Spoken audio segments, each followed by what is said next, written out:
रौरे मन के जोहार। तो कैसन है का आशा करे थी कि तो ही सभे कोई बेसे होबा और बेस से पढ़ाई लिखाई करत होबा है नहीं। तो आज हम इन महत्वपूर्ण प्रश्न के देखबई और जे है लिपि पे आधारित क्वेश्चन होता है नहीं। नागपुरी विषय पर लिपि के आधार पर क्वेश्चन होता। तो हमें ज़्यादा देरी ना करत हुए आज कर क्लास के शुरू करत थी। तो महत्वपूर्ण प्रश्न में पहला क्वेश्चन है ना। पहला क्वेश्चन है कि पहला क्वेश्चन नागपुरी भाषा, यहाँ पे स्पेलिंग एरर हो गया है तो होगा नागपुरी भाषा के सुपट ढंग से लिखक ले कौन लिपि कर व्यवहार होएला है नहीं। तो क्या बोल रहे हैं कि जो नागपुरी भाषा है उसको अच्छी रीति से लिखने के लिए सुपट ढंग से मतलब बहुत ही अच्छी तरह से लिखने के लिए कौन सा लिपि का व्यवहार होता है ना।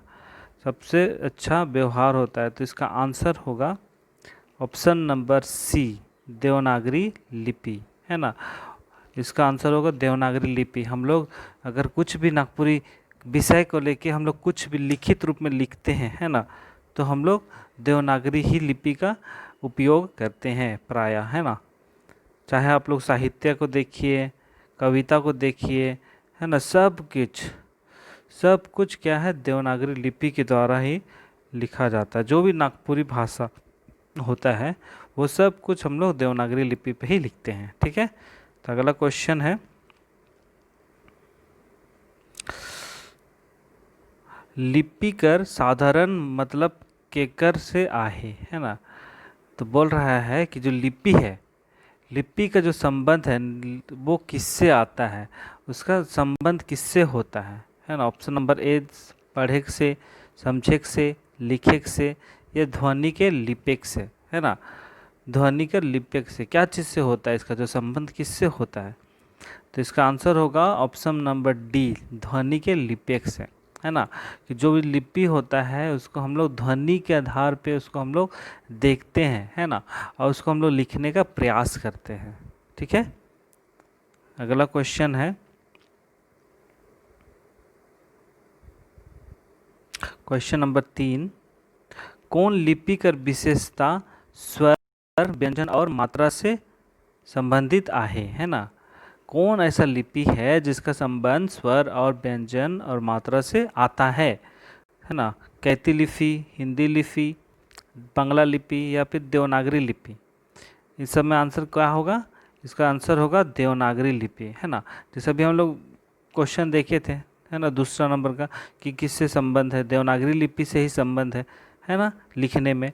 कि स्वर्ण व्यंजन और लिखने में स्वर्ण व्यंजन और मात्रा का उपयोग बहुत ही महत्वपूर्ण होता है। तो हम लोग देवनागरी लिपि के से ही ये सब का संबंध को देखते हैं। ठीक है। अगला क्वेश्चन है, आशा करें दिख रहा होगा क्वेश्चन। क्वेश्चन नंबर 4, सरकार बट ले नागपुरी भाषा के लिखे के लिए है ना, सरकार बट ले नागपुरी भाषा के लिखे के लिए कौन कौन लिपि स्वीकार करल जाए है ना। जो सरकारी रूप से है ना, ऑफिशियल रूप से गवर्नमेंट की तरफ से ऑफिशियल निकला हुआ कि हम लोग नागपुरी भाषा का जो उपयोग है लिखने में है ना, किस लिपि का उपयोग करते हैं है ना। तो आप लोगों के समक्ष है कैथी लिपि है, देवनागरी उड़िया है, देवनागरी रोमन है, या देवल सौभे, मतलब यह सब कुछ है। तो इसका आंसर क्या होगा, ऑप्शन नंबर सी है ना। ऑप्शन नंबर सी, देवनागरी और रोमन लिपि है ना। हम लोग इसको देवनागरी और रोमन लिपि के माध्यम से भी सरकारी रूप में लिख सकते हैं सरकार की तरफ से। क्वेश्चन नंबर 5 है, सार्थक ध्वनि संकेत के लिखे के लिए व्यवस्था आहे उके का कहल जाएला है ना। जो सार्थक ध्वनि होता है जिसका कोई अर्थ होता है, ध्वनि बोलने में जो ध्वनि निकलता है, जो उसको लिखने के लिए क्या व्यवस्था है, मतलब उसको हम लोग किस रूप में लिखते हैं। लिपि में लिखते हैं, वर्णमाला के रूप में, अक्षरमाला के रूप में, या ध्वनि के समूह के रूप में लिखते हैं। हाँ, इसका आंसर होगा ऑप्शन नंबर बी, वर्णमाला के व्यवस्था के द्वारा हम लोग लिखने का प्रयास करते हैं किसी भी ध्वनि को, है ना। ध्वनि को हम लोग वर्णमाला के आधार पे ही, क्योंकि वर्णमाला सबसे छोटी इकाई होती है और हम लोग इसको लिखने के लिए इसी का उपयोग करते हैं। अगर हम लोग वर्णमाला का ज्ञान नहीं होगा तो हम लोग वाक्य या शब्द का रचना नहीं कर पाएंगे, है ना। समझ में आ गया? इसका आंसर वर्णमाला ही होगा। ठीक है, अगला क्वेश्चन है, क्वेश्चन नंबर 6 है कि मौखिक नागपुरी भाषा का पहली इकाई का है कि, है ना। नागपुरी भाषा की जो पहला इकाई क्या है, चाहे हम लोग को लिखने के लिए हो या बोलने के लिए हो, तो पहला इकाई क्या होगा? अब वर्ण होगा, ध्वनि होगा, लिपि होगा या ध्वनि समूह होगा? तो इसका आंसर होगा ऑप्शन नंबर बी, ध्वनि, है ना। किसी चीज़ को बोलने के लिए हमारे मुख से क्या निकलता है? ध्वनि। लिखेंगे कैसे? अपने क्या बोलेंगे, जब ध्वनि होगा, हम सुनेंगे तो ही उसको हम लोग क्या कर पाते हैं? लिख पाते हैं। ठीक है, तो इसका आंसर क्या होगा? ध्वनि। इसका नागपुरी भाषा का मौखिक रूप से, मौखिक, है ना, मौखिक रूप से पहला क्या होगा? ध्वनि होगा। ठीक है, ऑप्शन नंबर क्वेश्चन नंबर 7, सार्थक ध्वनि ले लिखे के लिए केकर जरूरत पड़ेला, है ना। किसी ध्वनि को लिखने के लिए, सार्थक ध्वनि को लिखने के लिए क्या चीज़ का जरूरत पड़ता है? यहाँ पे लिपि हो गई, ये क्वेश्चन रिपीट हो गया, वर्णमाला, है ना, वर्णमाला का ही उपयोग होगा।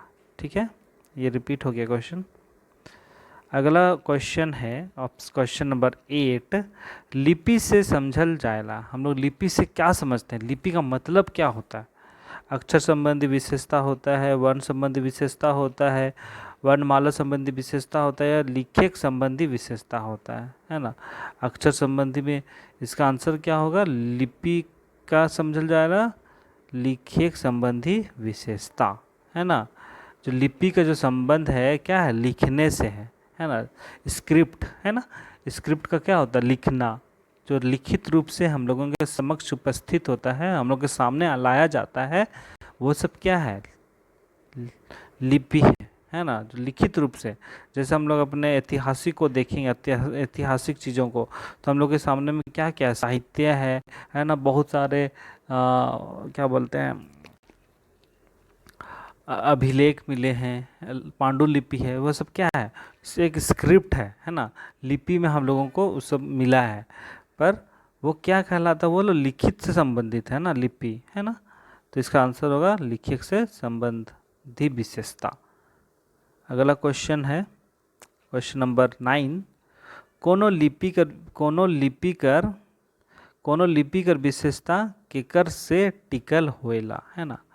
कोई भी लिपि है, क्वेश्चन यही बोल रहा है ना, कोई भी लिपि है, चाहे देवनागरी हो, रोमन हो, कैथी हो या कुछ भी हो, वो जितने भी विशेषता होते हैं, मतलब लिपि होते हैं, उसका विशेषता किससे टिका हुआ है? भाषा पर, संकेत पर, वर्णमाला पर या फिर स्वर और व्यंजन पर। तो इसका आंसर होगा वर्णमाला पर, है ना। वर्णमाला पर ही यह टिका हुआ है ना। अगर वर्णमाला ही नहीं होगा तो स्क्रिप्ट किस काम का? अगर हमें क ख ग घ ये सब पता ही नहीं रहेगा तो वह हम कुछ लिख पाएंगे? नहीं लिख पाएंगे, है ना। तो इसलिए ये वर्णमाला का ज्ञान बहुत जरूरी है और लिपि का सबसे अच्छा विशेषता वर्णमाला का ज्ञान ही है। ठीक है, अगला क्वेश्चन है क्वेश्चन नंबर 10, देवल में से कौन लिपि झारखंड का पारंपरिक लिपि ना लगे, है ना। नहीं है बोल रहा है, ये चीज़ को क्वेश्चन जब भी आप परीक्षाएं दें तो ये वर्ड को जरूर ध्यान दीजिए, ना, नहीं। ये जो लिखा हुआ है ये बहुत ही इंपॉर्टेंट, ध्यान देना। अगर हम लोग क्वेश्चन ध्यान से नहीं पढ़ेंगे और इस पर ज़्यादा नज़र नहीं लगाएंगे तो हम लोग गलत ऑप्शन पे सही करके आएंगे, एक नंबर हम लोग दे देंगे इसे मुफ्त का। तो इसलिए इसको ध्यान देना है। ठीक है, तो क्या बोल रहा है कि कौन सी लिपि है जो झारखंड की पारंपरिक लिपि नहीं है? देवनागरी लिपि, कैथी लिपि, बंगला लिपि, रोमन लिपि, है ना। तो कौन सा लिपि झारखंड से संबंधित नहीं है? इसका होगा रोमन लिपि, है ना।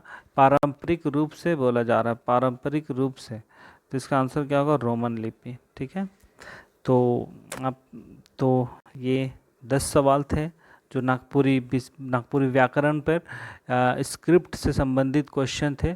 तो मैं और भी प्रयास करूँगा कि कल फिर एक क्वेश्चन का सेट लेके आऊँ आपके समक्ष और अच्छी रीति से क्वेश्चन प्रस्तुत करने का कर पाऊँगा। तो आप लोग बने रहे जेके स्टडी के साथ और अच्छी रीति से पढ़ते रहिए, अपना ध्यान दीजिए, औरों का ध्यान दीजिए और घरों पर रहिए, सुरक्षित रहिए।